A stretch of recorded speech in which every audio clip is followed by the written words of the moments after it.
Bonjour à tous et bienvenue dans ce nouvel exercice de chimie organique, l'exercice numéro 14 où on va parler de la configuration absolue des carbones asymétriques. On va rapidement faire une petite définition et ensuite on attaque directement les exercices, ça sera beaucoup plus clair. Qu'est-ce qu'un carbone asymétrique? C'est tout simplement un carbone avec 4 substituants différents. Je vais prendre un exemple très simple. Je vais d'abord vous montrer qu'est-ce qui n'est pas asymétrique. On va par exemple prendre la molécule de méthane qui est CH4. Si je développe, on a ceci.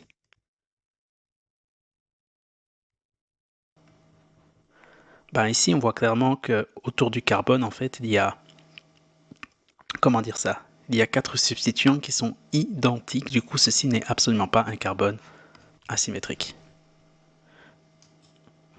Si par exemple, je prends une autre molécule, je vais dessiner directement la structure, où ici, on a par exemple un fluor, ici un hydrogène, ici, on va prendre CH3, un groupement méthyle, et ici, on va prendre par exemple, je sais pas, du brome.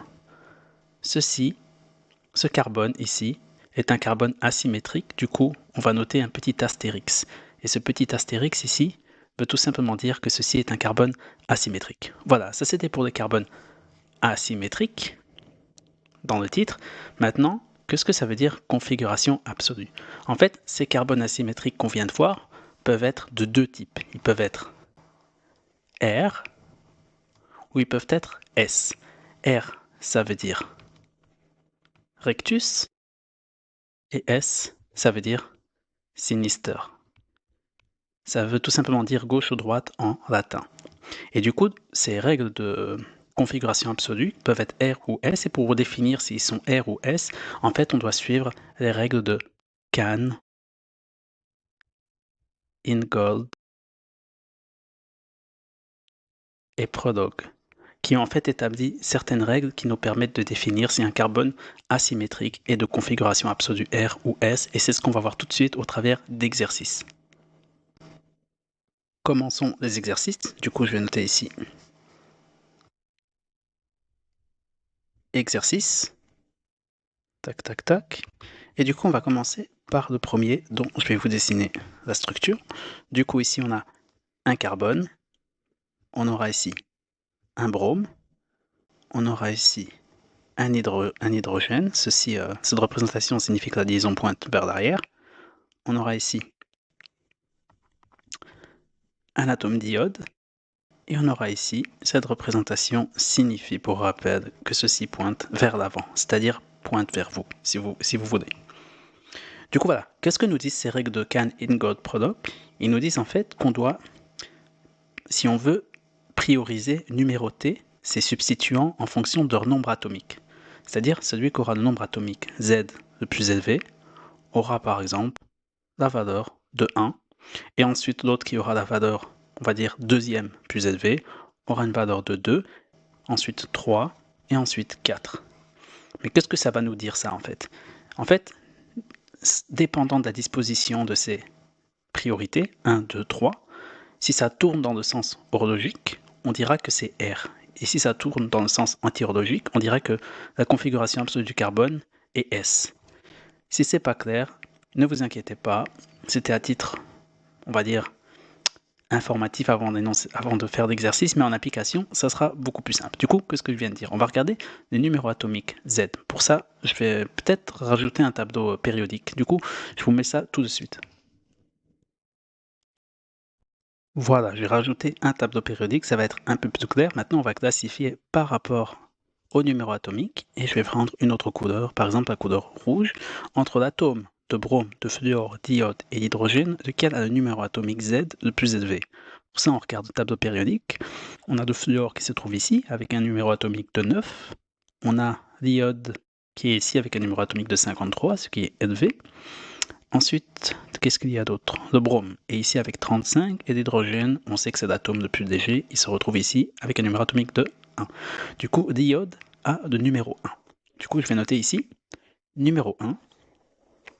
Ensuite, le numéro 2, c'était le brome, qui a le deuxième numéro atomique le plus élevé, avec 35. Ensuite, on a le fluor ici qui a 9, un numéro atomique de 9, et qui aura une priorité ici de 3, et enfin le dernier c'est de 4 ici. Et en fait, qu'est-ce que la règle de can-in-God product nous dit? Nous dit que en fait, si le substituant le plus faible, l'hydrogène, se trouve à l'arrière du plan, comme ça semble être le cas ici, c'est à l'arrière du plan quand on regarde la molécule de phase, ceci pointe vers l'arrière, eh bien, on va regarder le sens des 3 premiers, 1, 2, 3, et suivant ça, on va pouvoir définir si c'est R ou S. Du coup, ici, on a 1 ici, 2 ici, et 3 ici. Le 4 est à l'arrière, du coup, il n'y a pas de petite technique superflue que je vais vous montrer plus tard si c'est pas à l'arrière. Du coup, ça, on doit tourner dans le sens 1, 2, 3. Du coup, si je prends ceci, on tourne, si on veut, dans ce sens-ci. Et ce sens-ci, c'est quoi? C'est le sens anti-horlogique, c'est-à-dire dans le sens contraire des aiguilles d'une montre. Du coup, ceci va donc être S. Du coup, la configuration absolue de ce carbone asymétrique est S. J'espère que c'est clair. Si c'est pas clair, c'est pas grave. On va faire d'autres exercices et vous allez peut-être comprendre davantage avec ces exercices. Le deuxième est un peu plus complexe et vous allez voir très rapidement pourquoi.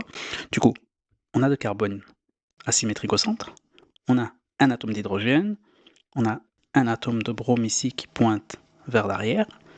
Ici, on va avoir la liaison qui pointe vers l'avant avec un groupement CH3 et on va avoir ici un atome de chlore. Maintenant, ce qu'on va faire, c'est qu'on va classifier les priorités, comme tout à l'heure. Du coup, si on se fie au tableau périodique, je vous laisse regarder à droite, mais le brome est en numéro 1. Ensuite, on a le chlore qui va être en numéro 2 en termes de priorité. On va avoir le carbone ici qui est en numéro 3 en termes de priorité. Et ensuite, ceci qui est en numéro 4. Du coup, ici, pour le CH3, on regarde l'atome de carbone uniquement. Si par exemple, on avait dans un autre groupement ici, également un autre atome de carbone, on aurait regardé ensuite ses premiers voisins du carbone. Il y aura sûrement un cas similaire plus tard, du coup, je vous expliquerai qu'est-ce qui se passe si on a deux atomes similaires en substituant. Du coup, ici, qu'est-ce qui se passe?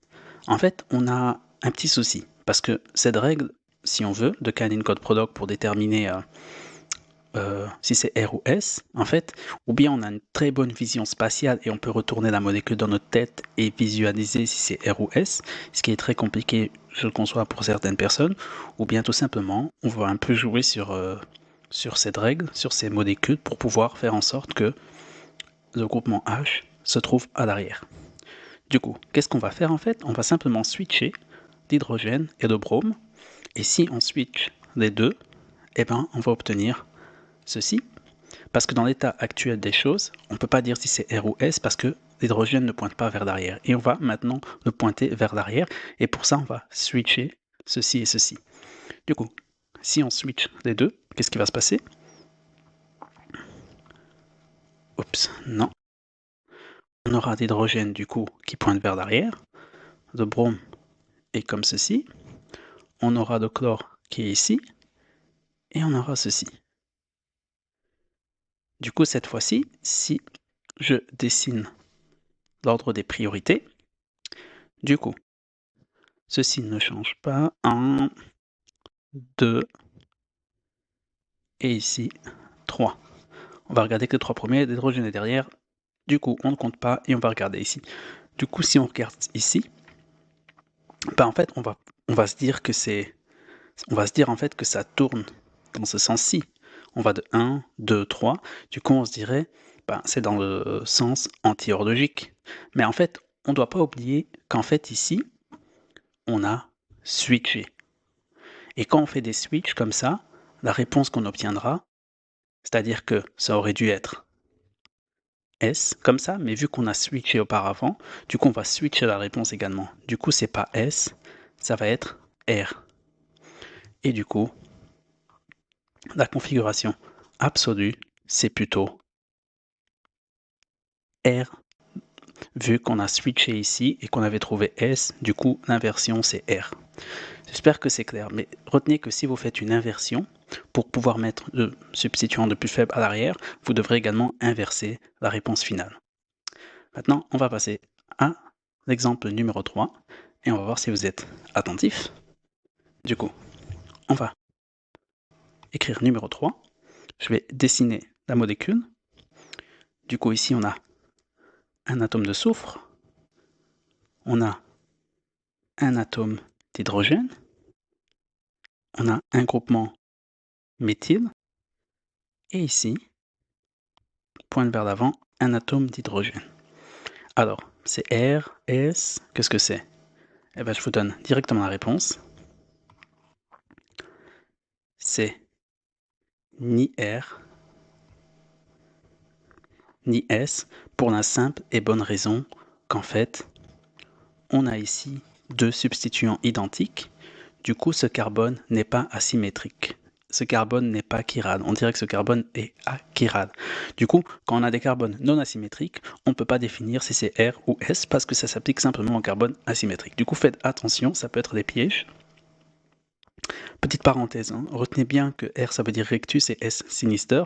Ça a l'air de rien en fait, mais je me souviens à un examen quand j'étais étudiant que à un examen oral, le prof m'avait demandé qu'est-ce que ça voulait dire sinister, enfin S plutôt, et à l'époque je savais pas. Du coup voilà, ça m'a pas pénalisé, ça m'a pas empêché de réussir l'examen, mais voilà, c'est des petites choses que vous pouvez retenir qui pourront vous être utiles à un moment ou à un autre. Petite parenthèse fermée, du coup on va continuer l'exercice et on va aller sur le numéro 4. Du coup je vais dessiner la molécule. Du coup ici on a un carbone, ici on a un groupement nitrile, ici un atome d'hydrogène, ici, qu'est-ce que c'est que ça? C'est un OH, et pour finir, ça pointe vers l'arrière, on a CH2, NH2. Avant de résoudre ça, il est quand même très important, je vais faire une petite parenthèse, lorsque vous voyez ceci. En fait, ceci c'est quoi? Ici on a le carbone, et ici en fait c'est CN. En fait, ici, considérez que c'est 3 liaisons. Si, dans l'ordre de priorité en fait, parce que à supposer par exemple que vous ayez d'autres molécules, je sais pas moi, c'est une molécule qui n'existe pas, hein, mais voilà, à supposer que vous ayez CN2H, qu'est-ce qui se passe en fait ici? Est-ce qu'on prend laquelle aura la plus grande priorité? Le CN2H ou le CN? En fait, ça sera ceci qui sera numéro 1. Pourquoi? Parce qu'en fait, les liens triples ici, imaginez dans votre tête, dans les priorités de Can in God Product, que c'est comme si on avait 3 liaisons N. Et 3 liaisons CN, c'est plus grand que 2 liaisons N et 1 liaison H. Tout simplement. Du coup, voilà, c'est une petite parenthèse pour pas que vous tombiez dans l'erreur si jamais vous tombez sur un cas de figure pareil. Du coup, on va noter l'ordre des priorités, comme d'habitude. Du coup, c'est parti. Le numéro 1, on a notre tableau périodique. Du coup, l'oxygène va être numéro 1 dans ce cas-ci. Du coup, ça va être 1. Ensuite, ça va être 2. Ça va être 3. Et ça va être 4. Et on se retrouve avec le même problème que tout à l'heure, à savoir que le substituant numéro 4 n'est pas à l'arrière. Du coup, on va devoir le mettre à l'arrière. Et pour ceci, je vais vous montrer. Du coup, on va inverser, en fait, ceci avec ceci. Du coup, ça va faire... Ici, on aura l'hydrogène. Ici, on aura CH2, NH2. Ensuite, ici, on aura le groupement nitride.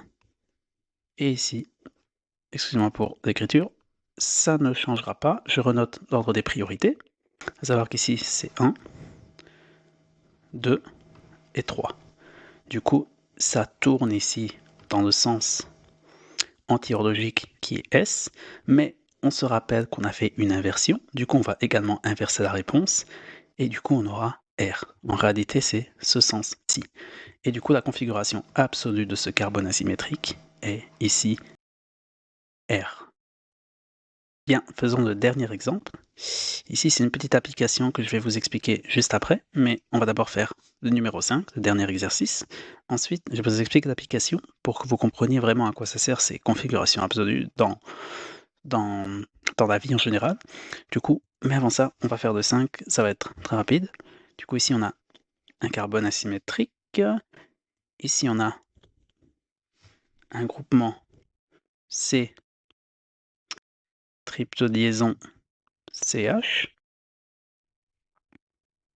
Ensuite, qu'est-ce qui se passe? Ici, on a un groupement COH, en l'occurrence un acide carboxylique. Ensuite, ici, vers l'avant, on a un hydrogène. Et ensuite, ici, on va avoir CH2OH. On a un alcool. Très bien. Ici, on a l'hydrogène qui est ici. Qui est ici, en fait. Et l'hydrogène ici, à contrario du numéro 4, de l'exemple numéro 4 et numéro 2, l'hydrogène n'est pas dans le plan. Ceci, c'est être dans le plan. Ceci sort du plan. Ce qu'on veut, c'est qu'il soit à l'arrière. Mais dans ce cas-ci, en fait, on ne va pas avoir besoin de faire de switch. On va directement, en fait, compter et inverser directement la réponse. Quand l'hydrogène pointe vers l'avant, vous pouvez simplement faire la règle des priorités et inverser directement la réponse sans switcher les positions. Du coup, on va commencer par mettre l'ordre de priorité. Du coup, en fait, ici, on va regarder les premiers voisins. Ici, on a un carbone, un carbone, un carbone. Très bien. Du coup, je vais noter ici COH. Du coup, COH, qu'est-ce qui se passe? En fait, on a un carbone. Si on veut qu'il y ait un O, à un O et un hydrogène. OK? Ensuite, on va avoir CH.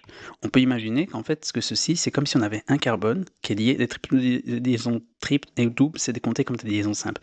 C'est comme si on avait un carbone lié un carbone lié un carbone. Et enfin ici, CH2OH, je vais noter ici, j'ai CH2OH, c'est comme si on avait en fait un carbone qui est lié à un hydrogène, un oxygène. Du coup, maintenant, on va pouvoir faire l'ordre. On va pouvoir établir un ordre. Ici, bon, carbone, carbone, carbone. Ici, c'est identique, identique, identique. Maintenant, on va regarder les premiers voisins. L'oxygène a un numéro atomique plus élevé que le carbone. Du coup, ici, ça va être plus grand que si j'avais en bas ici un carbone, un carbone. À partir du moment où on a un oxygène, un atome qui est plus élevé que les autres, eh bien, ceci sera numéro 1. Du coup, ceci sera numéro 1.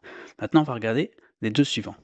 On a carbone, carbone, carbone, carbone, carbone, carbone. Ici, on a carbone, hydrogène et carbone, oxygène. Lequel va être numéro 2? Ça va être celui-ci. Peu importe s'il y a 3 carbones dans le cas précédent, s'il y a un atome qui est plus élevé, en numéro atomique, il sera prioritaire. Du coup, ici numéro 2 et ici numéro 3. Du coup, on va retourner sur l'ordre prioritaire. Comme je l'ai dit, ceci sera numéro 1, ensuite ceci numéro 2, et ceci numéro 3.